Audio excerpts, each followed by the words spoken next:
وێڕای زیانە ژینگەییەکانی بۆردومانەکانی تورکیا لە هەرێمی کوردستانی عێراقدا زۆرن و لە ئاگرکەوتنەوەی ناو دەوەن و دارستانەکانەوە بیگرە تا دەگاتە زیانە گەورەکانی دەیدەن لە مێرو لە ئاژەڵەکان و لە بواری کشت و کاڵیش. هەنگەکانیش بێبەش نین لەو زیانە ترسناکە ژینگەییە. بەلی چەند ساڵێکە تقریبان نزیکی 55 مێشەمە هەبین مێشەڤنگ بچێکری مێشەڤنکە کۆمازن بچێکرد بوو یعنی پۆهیز بوو مێشت خۆ نەخۆڤون المنطقة گۆرای گوندی ڕدەینیە وام تۆتینە دێرە لوکێ یعنی تشاوێکێدا طیارە تورکی یعنی هۆنە سەر مێشەڤن قەسف کرد هەمووش بنیڤەش نۆڤ بەر 55 مێشە بەس مێشێک نۆڤ دەرکەت ئەو ژینەکە ئۆتۆرێتوێ دیۆرن ئەڤڵ دەفمە یۆ دیۆرە جهێ ئەوی دیێ او جه او صاروخ لی داج همی پیچ که حتی نکشی من اوو نکه نشم و سو اوو کما با ئەم هەنگاوانە ئاماژەش بەوە دەکات بوردومانەکانی تورکیا بوونەتە ئاستەنگێکی گەورەش لە بەردەم پیشەی هەنگاوانیدا. نوكا مثلا حيواني ديتر يعني نشن تجمعي دار كمان بقصفو تركي يعني عند طوبه هوفيني مثلا عند الطاوله الهندوف سيري يعني مستمر او ديت كتن ميجي مثلا دارت كافيتان بخود يعني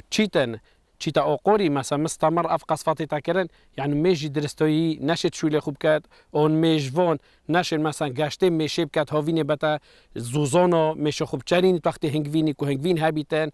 سەرچاوەی هەنگوین هەر لەو پورانەدا نین کە دەستکردن بەڵکو لە درز و کەلێنی نێو شاخەکانیشدا هەنگەکان پورەی خۆڕسکی خۆیان دروست دەکەن بەرهەمێکی زۆری هەنگوینیان هەیە بەڵام بۆردومانەکان ڕێگرن لە سوودوەرگرتن لەو خۆراکە دەوڵەمەندە.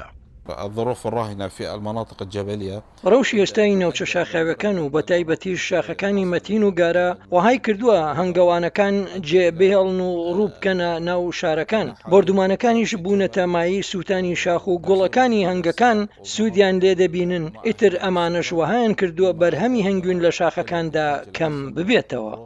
الجبال بەوەی بۆردومانەکانەوە تەنانەت هەنگەوانەکانیش ناتوانن پورەی هەنگەکانیان بەرنە کوێستانەکان کە دەڵێن بۆ هەنگەکان زۆر پێویستە. ئەکەر مێژڤۆن بشێت مەسەن مشت خو بەتە زوزۆنۆ يعني حساب كا ايكو بينجا ايكو شاش عنو زاتر نو كما سا داخلي تجمع دو مش هنگوينا كي وصانو كات كنت بيجي خطب فروشي تو بيجي اصليه يعني افتشتا نينا كتو مشي نبايا زوزانا يعني هنگوينه باش نينا و ساخلم نينا مش رخيت باجي را ديش تا بيبسي ديش تا شربت ديش تا هجيره ديش تا تري